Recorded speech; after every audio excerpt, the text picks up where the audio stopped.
सुप्रभात प्यारे बच्चों। आपको हिंदी की कक्षा में मैंने पिछली कक्षा में माटी वाली पाठ का सार समझाने का प्रयास किया। आशा है आपको समझ आया होगा। बच्चों, इस पाठ में, माटी वाली पाठ में, विद्यासागर नौटियाल जी ने यहाँ पर विस्थापन की समस्या यानी माइग्रेशन के बारे में बताया है कि जो एरिया आपको पता है पहाड़ों के पास होते हैं, नदियों के पास होते हैं, समुद्रों के पास होते हैं, वहां कोई भी आपात स्थिति हो सकती है, उत्पन्न हो सकती है। अब ऐसे में क्या होता है कि उन जगहों को खाली करा दिया जाता है, अनाउंसमेंट करके उन जगहों को खाली करा दिया जाता है।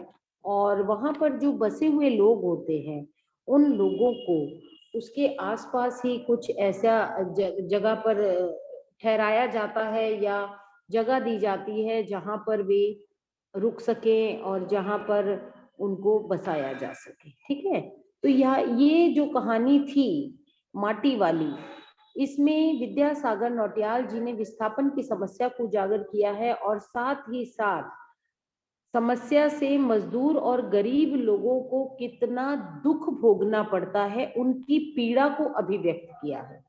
यहाँ जो माटी वाली थी, उसका कोई कॉम्पिटिटर यानी कोई प्रतिद्वंदी नहीं था। उसके पास अपना कोई घर भी नहीं था। वो जहाँ से माटा खान जो जगह थी, जहाँ से वो मिट्टी लेकर आती थी माटा खान से, उसे अपने कनस्तर में भर के लाती थी। वो जो कनस्तर था, उसका ऊपर का ढक्कन नहीं था। ठीक है, तो वो उसमें मिट्टी भर लेती थी और मिट्टी भरकर उस कनस्तर को अपने सिर पर रखकर और वो पूरे शहर में हर घर में वो लाल मिट्टी देती थी। और उसका कोई कॉम्पिटिटर नहीं था, वो अकेली थी इस फील्ड में। बेचारी को तो दो पैसे मिल जाते थे और कोई कोई लोग जो है उसे एक आधी रोटी भी दे देते थे।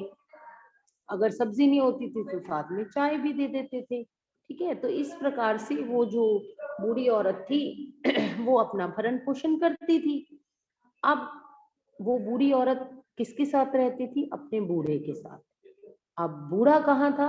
बूढ़ा जो था बेचारा लाचार था, असक्षम था, यानी कि उस इतना सक्षम नहीं था, उसमें इतनी ताकत नहीं थी, काम करने की ताकत नहीं थी। वह बेड रिटन था, यानी कि बिस्तर पर ही था। तो बुढ़िया जब जाती थी कहीं से भी, उसको बेचारी को, गरीब थी, कोई भी चीज मिलती थी तो बूढ़े के लिए